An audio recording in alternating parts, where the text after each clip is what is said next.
সরকারি চাকরিতে বয়সসীমা ৩৫ করার দাবিতে আজও অবস্থান কর্মসূচি পালন করছে শিক্ষার্থীরা। তারা বলেন বিশ্বের ১৬০টিরও বেশি দেশে বয়সসীমা ৩৫-এর বেশি।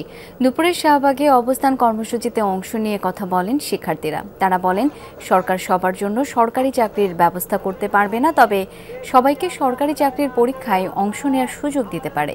স্বৈরাচার আওয়ামী লীগকে হটাতে কাঁধে কাঁধ মিলিয়ে আন্দোলনে অংশ নিলেও এই সরকার ছাত্রদের খোঁজ খবর নিচ্ছে না বলে দাবি করা হয়।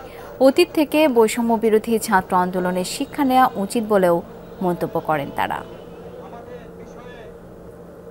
8টা ঘন্টা অবস্থান করলো, একটু খোঁজ নেওয়ার প্রয়োজন অনুভব করলেন না।